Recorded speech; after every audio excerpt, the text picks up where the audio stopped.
Selamat siang semuanya, Shalom. Salam damai sejahtera di dalam kasih Tuhan Yesus Kristus. Bapak Ibu Saudara, di bulan Februari ini diberikan subtemanya adalah deeply rooted. Bagaimana kita bisa berakar dengan sangat kuat. Saya sudah 2 kali menyampaikan khotbah dengan tema ini. Saudara bisa dapatkan di YouTube supaya sungguh-sungguh kita lebih dikuatkan. Saya menggambarkan yang pertama bagaimana kehidupan kita yang kuat itu seperti pohon yang akarnya harus kuat karena merambat kepada air kehidupan, yaitu firman Tuhan. Yesus juga berkata, barang siapa yang haus datanglah kepada Kristus. Yang kedua, saya menggambarkan kehidupan orang-orang Kristen yang berakar dengan kuat seperti rumah yang memiliki fondasi yang kuat. Nah, hari ini sudah saya mengambil satu tema favored. Bagaimana saudara setelah kita berakar dengan sangat kuat, maka kehidupan kita menjadi satu kehidupan yang berkenan. Kehidupan yang sungguh menyukakan hati Tuhan. Saudara, dan ini adalah hasil daripada deeply rooted. Hasil daripada satu kehidupan yang berakar dengan kuat. Hari ini kita akan melihat bagaimana ciri-ciri kehidupan seorang yang berkenan di hadapan Tuhan. Mari kita melihat dasar firman Tuhan. Saya mengambil dari surat Filipi pasal 1. Ayat yang ketiga sampai dengan ayat yang ke-6. Filipi 1 ayat 3 sampai 6 saya bacakan demikian bunyi firman Tuhan. Aku mengucap syukur kepada Allahku setiap kali aku mengingat kamu. Setiap kali aku berdoa untuk kamu semua, aku selalu berdoa dengan sukacita. Aku mengucap syukur kepada Allahku karena persekutuanmu dalam berita Injil mulai dari hari pertama sampai sekarang ini. Akan hal ini aku yakin sepenuhnya, yaitu Ia yang memulai pekerjaan yang baik di antara kamu akan meneruskannya sampai pada akhirnya pada hari Kristus Yesus. Kita yang percaya firman Tuhan berkata, amin. Bapak Ibu Saudara sekalian, surat Filipi ini ditulis oleh Rasul Paulus. Bukan dalam keadaan yang baik. Rasul Paulus menulis surat kepada jemaat di Filipi pada saat dia di penjara. Berada di kota Roma. Saudara-saudara sekalian, tetapi walaupun jeruji penjara bisa menghalangi Rasul Paulus secara fisik, tetapi secara rohani, secara jiwani, kita bisa melihat orang ini luar biasa. Mengapa saudara? Karena dia memiliki akar yang kuat di dalam Kristus. Kehidupannya berubah 180 derajat ketika berjumpa dengan Yesus secara pribadi. Dia seorang yang dulunya ganas, dulu seorang pembunuh, penganiaya orang Kristen, diubah 180 derajat. Itu sebabnya saudara kita bisa melihat bagaimana ciri-ciri kehidupan seorang yang diubahkan. Ciri kehidupan seorang yang berkenan. Yang pertama, dari ayat 3 dan ayat 5 yang kita sudah baca. Saudara, bagaimana hidup Rasul Paulus dipenuhi dengan ucapan syukur. Mengucap syukur. Saudara, ketika dia berkata, aku mengucap syukur kepada Allahku setiap kali aku mengingat kamu. Wow, luar biasa. Saudara, dia tidak membandingkan dirinya dengan jemaat di Filipi yang lagi bebas, yang mungkin saudara enggak lagi di penjara, enggak punya kesusahan seperti kesusahan Paulus. Paulus tidak punya istri. Paulus tidak punya anak. Masa tuanya saudara ada di penjara karena pemberitaan Injil. Saudara sekalian, dia juga banyak penyakit. Tetapi sudah luar biasa sekali. Aku selalu mengucap syukur kepada Allahku setiap kali aku mengingat kamu. Bukankah saudara ini sesuai dengan perintah firman Tuhan? Untuk kita mengucap syukur dalam segala keadaan. 1 Tesalonika 5 ayat 18. Saudara, orang Kristen itu mungkin ada yang anggap gila ya. Jadi bukan hanya di tengah pernikahan ada ucapan syukur. pindah rumah, ucapan syukur. Tapi kalau saudara perhatikan, ada yang meninggal juga bisa mengucap syukur loh. Masa ada yang meninggal mengucap syukur? Saudara, mengucap syukur bukan karena ada kematian, tapi mengucap syukur di tengah-tengah kematian. Amin. Sebab bagi orang percaya, kematian bukan akhir segala-galanya. Rasul Paulus berkata bahwa bagiku hidup adalah Kristus. Kalau aku harus mati, mati adalah keuntungan. Sebab saudara, Yesus berkata bahwa aku adalah jalan, kebenaran, dan hidup. Tidak ada seorang pun sampai kepada Bapa kalau tidak melalui Yesus. Jadi kalau orang yang sudah percaya Yesus, Yesus ada dalam hati kita, mati kapan saja kita masuk surga. Amin saudara. Itu sebabnya kita bisa melihat bagaimana ucapan syukur di dalam segala hal. Give thanks in everything. Karena itulah dikatakan yang dikehendaki Allah di dalam Kristus Yesus. Kalau saudara membaca seluruh surat Filipi ada 4 pasal. Saudara sekalian, dia di tengah segala kesesakannya, dia mengajak jemaat Filipi berkata, rejoice in the Lord always. And I say again, rejoice. Bersukacitalah senantiasa, bersukacitalah selalu di dalam Tuhan. Nah ini rupanya rahasianya ini, in the Lord. Kalau saudara bersukacita karena keadaan, gak bisa ya. Di tengah keadaan dunia ngeri sekali sekarang. Orang kena virus corona bertambah-tambah. Ada orang-orang Kristen berdoa, Tuhan kalau bisa jangan masuk Indonesia gitu kan ya. Tetapi saudara-saudara sekalian, yang namanya virus kita tidak bisa mengerti. Itu sebabnya Bapak Ibu saudara sekalian dalam segala keadaan, rejoice in the Lord. Kita nggak bisa sudah mengucap syukur, bersukacita ketika keadaan kita baik-baik. Waktu usaha saudara, pekerjaan saudara lancar. Bagaimana waktu tidak lancar? Apakah itu mengurangi sukacita kita? Bersukacita di dalam Tuhan. Kenapa di dalam Tuhan? Sebab hanya Tuhan yang tidak berubah. Manusia berubah. Dulu baik, ya. Setelah putus cinta benci. Betul nggak saudara? Ya. Dulu kaya, bisa bangkrut. Saudara-saudara sekalian, itu sebabnya Tuhan tidak berubah dulu, sekarang, sampai selama-lamanya. Rasul Paulus tidak hanya bersukacita mengucap syukur setiap mengingat jemaat di Filipi. Tetapi saudara, ucapan syukurnya ini berdasar di ayat 5 dikatakan, karena persekutuanmu dalam berita Injil, mulai dari hari pertama sampai sekarang ini. Rupanya saudara, kota Filipi itu memiliki kenangan buat Rasul Paulus. Kalau saudara membaca Kisah Rasul pasal 16, disitulah terjadi sesuatu.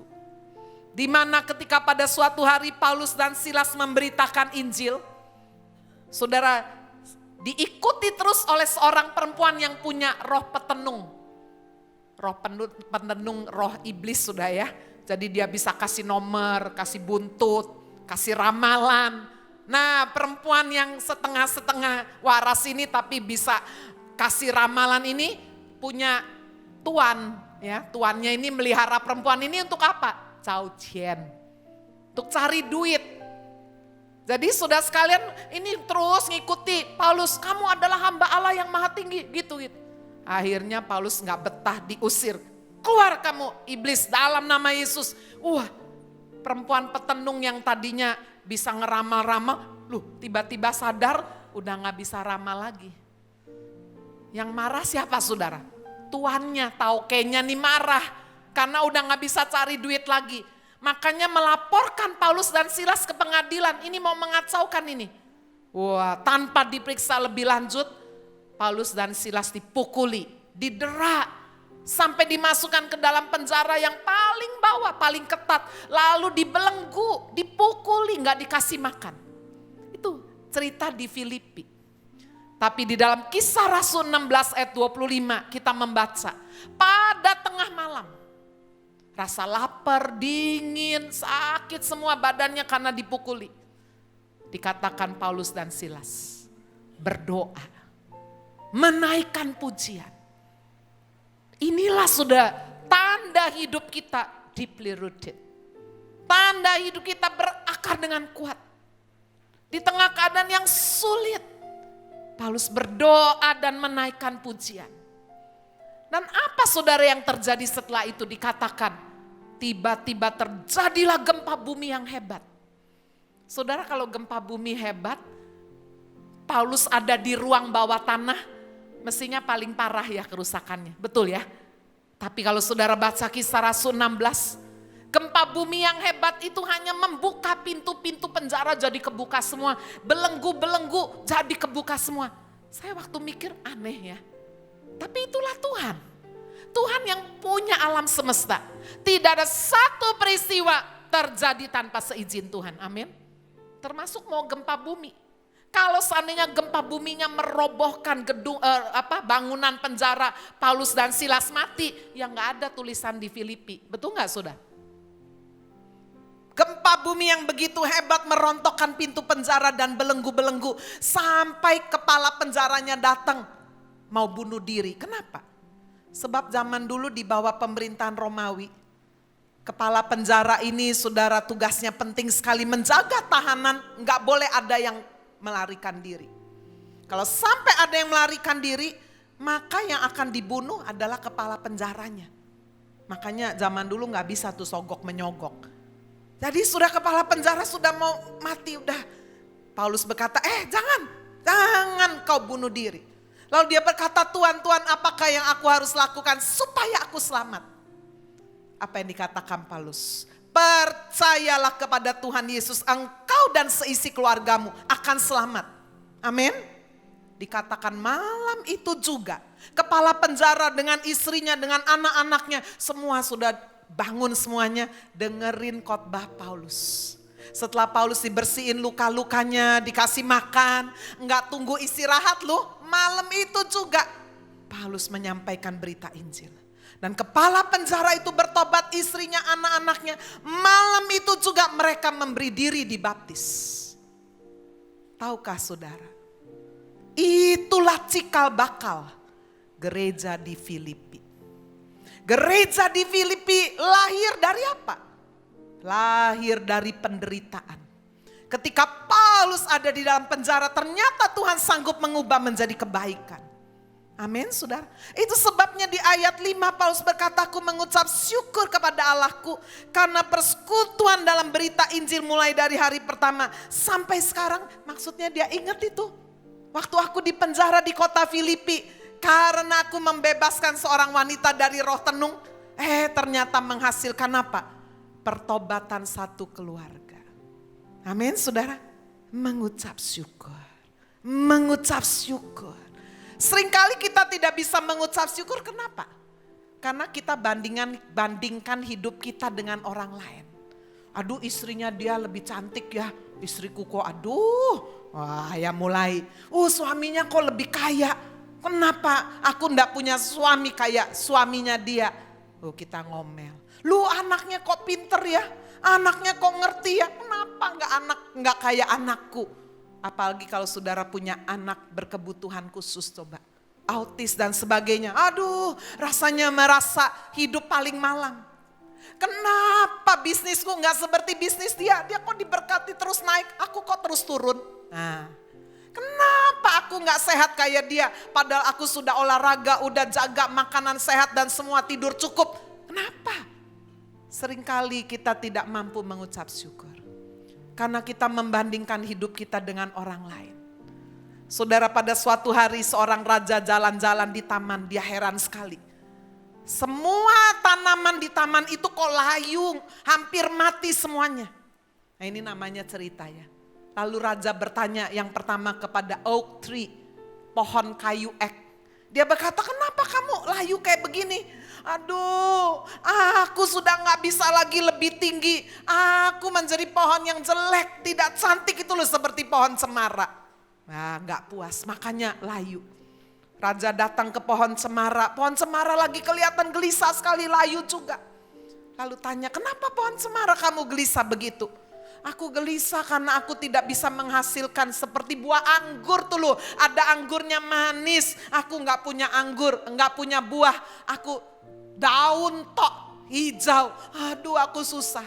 Wah, raja datang ke pohon anggur. Kamu juga sepertinya mau menghabisi hidupmu, gak bisa berdiri tegak. Kenapa kamu susah begitu pohon anggur? Aduh, kenapa buahku cilik-cilik, kecil-kecil. Aku lu mau buahnya kayak buah peach lu, gede-gede. Nah, itu gak pernah puas. Sehingga dia pun merasa dirinya tidak berarti. Tapi waktu raja mendatangi bunga violet kecil, gak wangi. Bunga violet itu ceria dan berkata, aku senang mendapati sebuah bunga kecil yang berani dan bersemangat. Di tengah-tengah taman yang penuh dengan keputusasaan, raja memuji bunga violet ini. Kenapa engkau bisa enggak berkecil hati? Bunga violet menjawab, tentu saja tidak. Aku tahu memang tubuhku kecil, aku tidak seharum bunga lilac. Tapi jika engkau sang pencipta memang menginginkanku seperti pohon ek yang tinggi atau pohon cemara atau pohon anggur atau pohon peach atau bunga lilac yang wangi, engkau pasti sudah menjadikan aku seperti itu. Tapi kalau engkau menjadikan aku seperti bunga violet yang kecil dan tidak harum, aku tahu bahwa itu yang terbaik. Aku bertekad untuk berusaha semampuku menjadi bunga violet yang lebih indah. Amin. Mengucap syukur. Mari naikkan pujian ini saudara.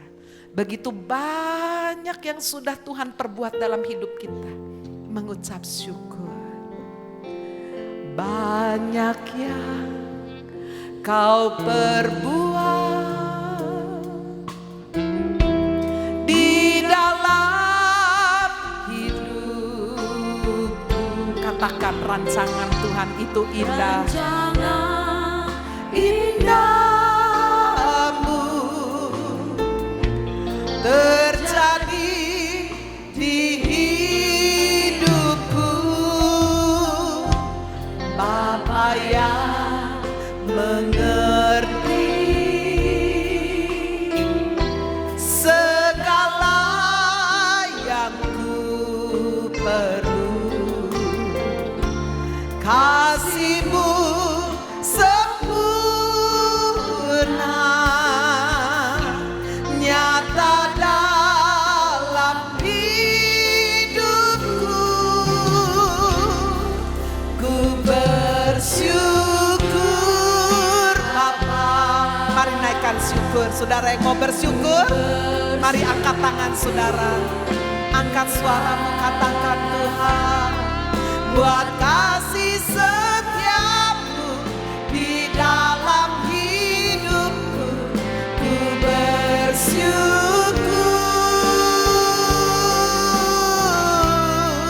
ku bersyukur.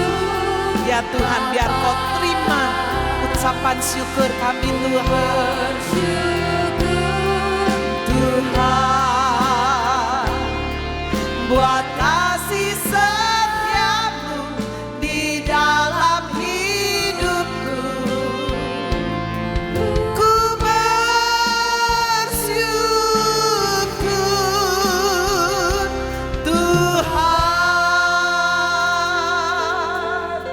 Mari katakan, sungguh banyak sekali yang Tuhan sudah perbuat dalam hidup saudara. Saudara diberi kesehatan, saudara diberi keluarga, saudara diberi kedamaian, bahkan nama kita dicatat dalam buku kehidupan di surga karena kita percaya kepada Yesus. Mari saudara, begitu banyak alasan untuk kita bisa bersyukur. Termasuk jika kita ada dalam pergumulan, Dia mengerti yang ku perlu. Rancangannya sangat indah, kasih-Nya sempurna, nyata dalam hidupku. Semua angkat suara saudara, angkat tanganmu, katakan bersyukur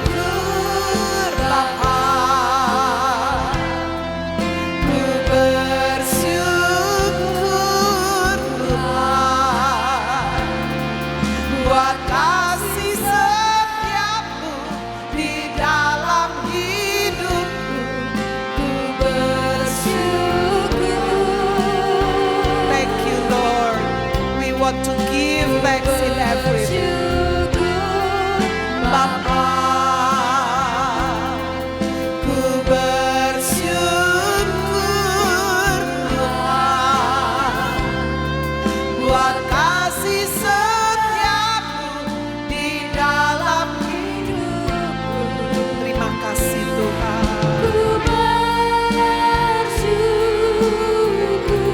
Buat kasih setiamu di dalam hidupku. Ku bersyukur buat kasih setiamu di dalam hidupku. Ku bersyukur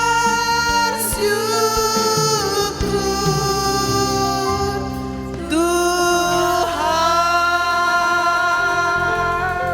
Amin. Yang kedua, bukti bahwa hidup kita deeply rooted, sehingga berkenan di hadapan Tuhan, yaitu kita berdoa dengan benar. Coba kita lihat apa yang Paulus tulis di dalam Filipi pasal 1 ayat 4. Dan setiap kali aku berdoa untuk kamu semua, aku selalu berdoa dengan apa saudara? Sukacita. Jangan berdoa dengan kemarahan. Jangan berdoa saudara dengan kepahitan. Berdoa dengan sukacita. Sudah di ayat yang ke-9, apa isi doa Paulus? Dan inilah doaku. Semoga kasih-Mu makin melimpah. Wow. Saudara, kalau disakiti suami, disakiti istri, disakiti orang yang gak bayar utang, atau siapapun, bagaimana doa kita? Apakah doa kita benar atau Tuhan hukum mereka?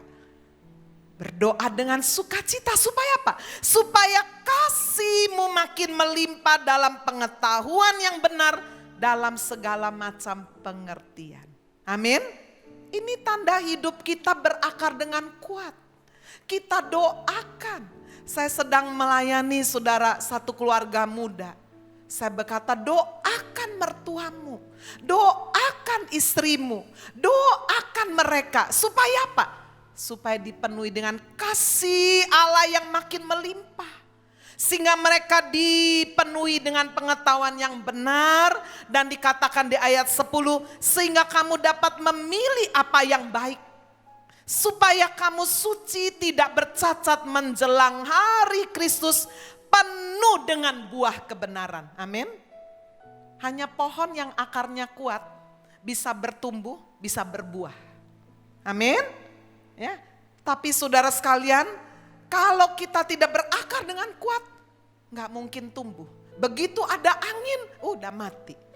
Tetapi kalau kita berakar kuat, bertumbuh, akan berbuah. Ini buahnya apa? Buah kebenaran. Sudah mengapa kita harus berdoa dengan benar? Sebab Tuhan adalah Tuhan penjawab doa. Tapi jawaban doa Tuhan seringkali berbeda dengan permintaan kita. Betul gak sudah? Tuhan, saya doa minta suami yang sabar. Loh, dikasih suami gak sabar. Kenapa sih Tuhan, kenapa gak jawab? Nak, kalau kamu dikasih suami yang sabar, kamu nginjek-nginjek suami nanti. Oh gitu tah? Iya. Makanya aku kasih suami yang cukupan aja sabar. Supaya kamu pun belajar sabar. Amin. Tahukah saudara bahwa orang-orang di sekeliling kita itu menjadi alat amplas, memperhalus. Itu sebabnya firman Tuhan berkata, besi menajamkan besi, manusia menajamkan siapa saudara? Sesamanya.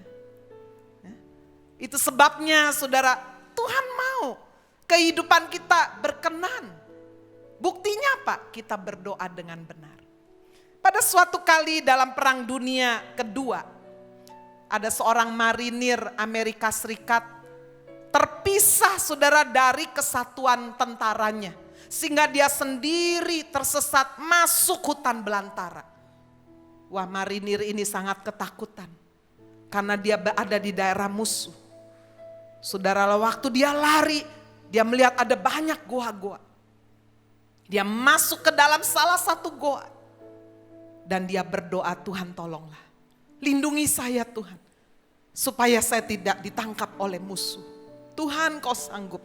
Engkau berkuasa Tuhan. Saya berdoa minta Tuhan dalam nama Yesus. Waktu dia berdoa amin. Tiba-tiba dia melihat seekor laba-laba jatuh saudara dari atas gua. Pluk. Lalu laba-laba itu mulai merajut benangnya. Jaringnya. Saudara dia aneh sekali. Tuhan kenapa engkau tidak kirim aku batu yang besar untuk menutup goa itu. Ya kadang-kadang kita kalau doa karepe sendiri. Enggak pikir panjang. Kalau dikasih batu yang besar memang dia tersembunyi. Tapi dia bisa keluar enggak? Nah itu saudara. Sudah suskan dia enggak mengerti kenapa Tuhan kasih laba-laba yang kecil ini. Laba-laba ini dengan tekun saudara mengeluarkan benang-benangnya. Membangun jaring. Tidak lama setelah jaring itu selesai menutupi pintu goa. Wah dia dengar suara tentara saudara. Semua goa-goa dimasuki. Tepat persis di depan goa itu. Saudara sang kepala dari tentara berkata, enggak usah masuk. Tidak ada seorang pun bisa masuk ke dalam goa ini kecuali merusak jaring laba-laba ini. Jadi pasti tidak ada orang yang ada di dalamnya. Saudara, sehingga mereka melanjutkan pergi ke goa-goa lain. Marinir Amerika Serikat ini selamat. Cara Tuhan menjawab doa kita sangat beda. Amin. Kita sering berdoa karepe kita sendiri. Tapi Tuhan ingin kita berdoa dengan benar. Bukankah Yesus mengajari kita doa Bapa kami? Bapa kami yang di surga, dikuduskanlah namamu. Datanglah kerajaanmu. Jadilah apa saudara? Kehendakmu. Jangan kehendakku, kehendakmu. Lalu saudara Yesus mengajari apa? Berikanlah kepada kami hari ini. Kita nggak mau cuma hari ini, Tuhan hari ini, besok, lusa, minggu depan, bulan depan, selama-lamanya ya Tuhan. Doanya pingin borongan. Berikanlah, Yesus mengajar apa? Kepadaku pada hari ini makanan yang bagaimana saudara? Secukupnya. Kita pinginnya apa? Sebanyak-banyaknya. Enggak cuma hari ini, minggu depan, selama-lamanya, sebanyak-banyaknya. Tanda saudara hidup kita berakar dengan kuat. Kita berdoa dengan benar. Sebab kita percaya saat kita berdoa, Tuhan pasti bekerja. Berapa banyak saudara percaya doa orang benar jika dengan yakin didoakan sangat besar kuasanya. Mari beri tepuk tangan buat Tuhan kita Yesus Kristus. Kita naikkan pujian ini. Saat berdoa, Tuhan bekerja. Saat berdoa, Tuhan bekerja. Tuhan menggerakkan tangannya. Amin. Doa melakukan yang tak mungkin bagiku. Doa membukakan tingkap langit bagiku. Tiada yang mustahil. Tiada yang mustahil bagimu. Tiada yang tak mungkin bagimu. Amin. Dulu, sekarang, sampai selama-lamanya Tuhan Yesus berkuasa. Hanya musik saja. Berapa banyak saudara percaya kuasa doa itu luar biasa? Mari angkat tangan saudara. Saya tahu di tempat ini ada di antara saudara sedang menghadapi jalan buntu. Sedang menghadapi pergumulan yang berat. Berdoa. Saudara gak bisa andalkan manusia, gak bisa. Gak bisa andalkan kekuatan sehingga gak bisa. Andalkan Tuhan. Andalkan Tuhan. Saat berdoa, Tuhan Tuhan bekerja, Tuhan menggerakkan tangannya. Amin, amin, aminkan. Doa melakukan yang tak mungkin bagiku. Doa membukakan tingkap langit bagimu. Mari kita yang percaya angkat tangan saudara. Tiada yang, amin Tuhan. Kau melihat tangan-tangan yang terangkat, tidak ada yang mustahil bagimu. Tidak ada yang mustahil bagi kami orang percaya. Jika ada yang sakit disembuhkan. Terima kasih Tuhan. Yesus berkuasa. Haleluya, haleluya. Ya, ya, ya. Terima kasih. Kau melihat tangan-tangan yang diangkat berseru, menjerit, minta tolong. Tidak ada yang tidak mungkin bagi Yesus. Terima kasih Tuhan. Terima kasih Tuhan. Yesus berkuasa. Tuhan Yesus berkuasa. Tuhan Yesus berkuasa.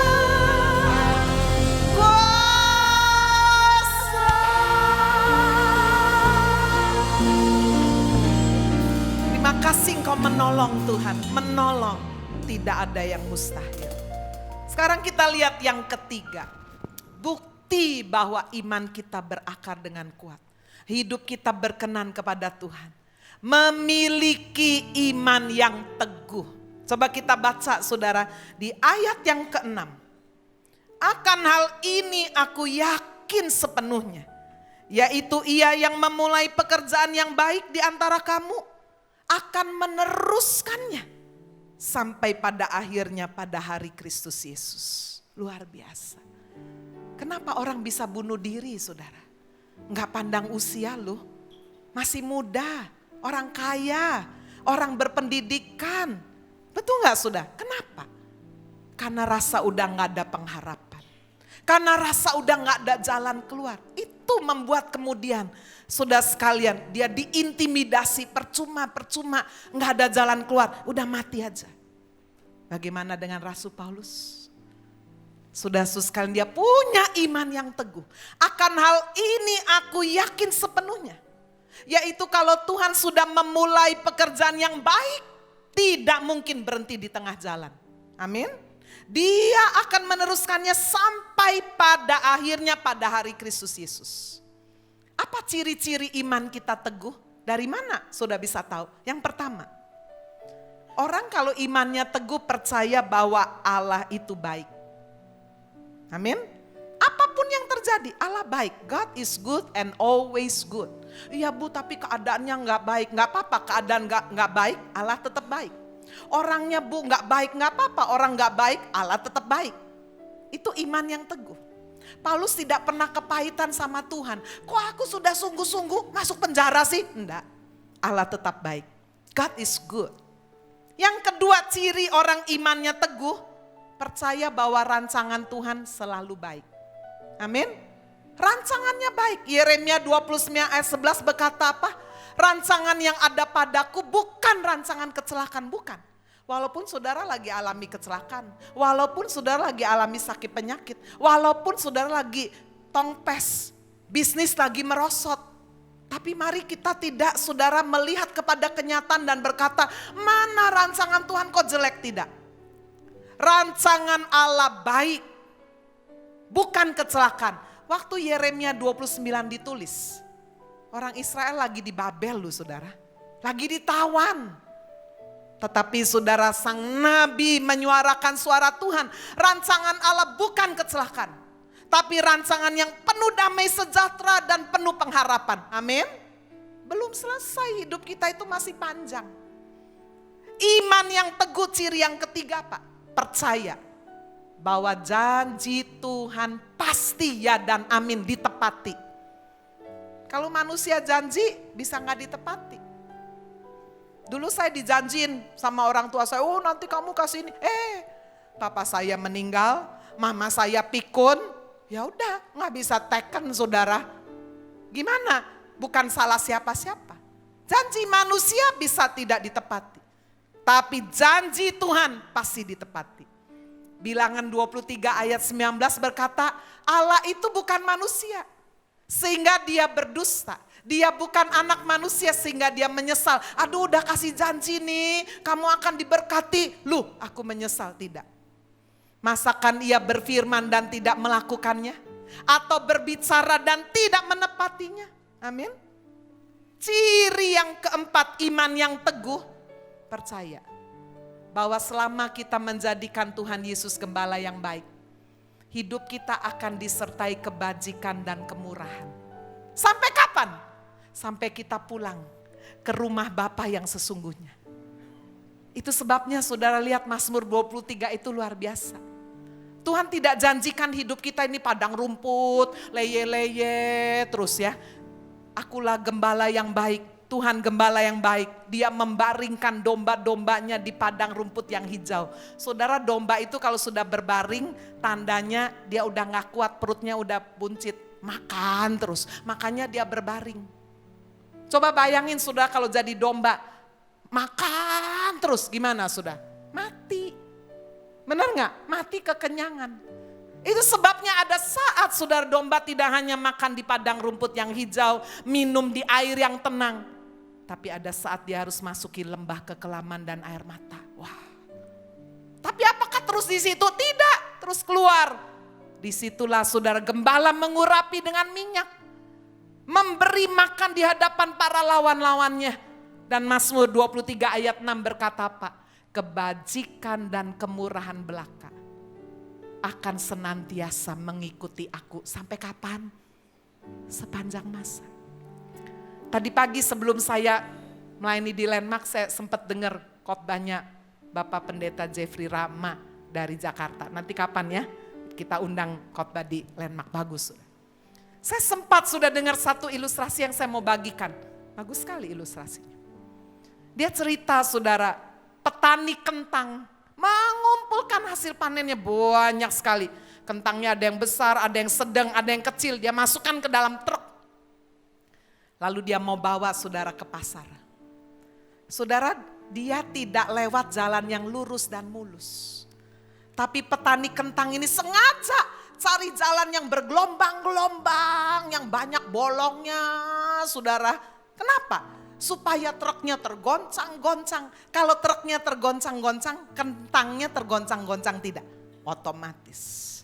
Truknya tergoncang-goncang, kentangnya tergoncang-goncang. Tapi begitu sampai di pasar, kentangnya sudah tersusun rapi. Kenapa saudara? Karena goncangan-goncangan itu menyebabkan kentang-kentang tersusun. Menurut saudara, kentang yang di bagian atas, kentang yang besar, yang sedang apa yang kecil? Hah? Wah, besar, sedang apa kecil? Oh. Jangan gerambiang jawabnya. Kentang yang paling atas setelah geronjang-geronjang bolong-bolong itu besar. Wah pinter Bapak ini. Tadi di sawo masih jawabnya mungkin encim-encimnya. Kecil yang di atas. Loh. Kenapa saudara waktu melewati lobang-lobang itu, kentang yang di atas itu yang besar? Sebab waktu terjadi goncangan kan ada rongga-rongga, betul nggak? Nah yang rongga-rongga itu dimasuki sama siapa? Kentang yang kecil-kecil itu. Yang di atas-atas tinggal apa? Yang besar-besar. Sehingga petaninya udah gak repot-repot nyusun. Begitu sudah sampai ke pasar dia bilang, ini kentang saya, kira-kira yang mau beli seneng gak? Wah gede-gede ya kentangnya. Padahal yang kecil di mana sudah? Di bawah kabeh. Kena geronjalan itu. Iman saudara kalau besar dan teguh. Di tengah goncangan, saudara tidak akan membuat kita turun ke bawah. Kita akan naik. Amin. Iman yang teguh. Membuktikan saudara bahwa kita deeply rooted. Hari ini sudah mari kita sungguh menjadi umat yang berkenan. Yang pertama apa? Mengucap syukur. Yang kedua apa saudara? Berdoa dengan benar. Yang ketiga apa? Miliki iman yang teguh. Amin. Tuhan Yesus memberkati kita semua.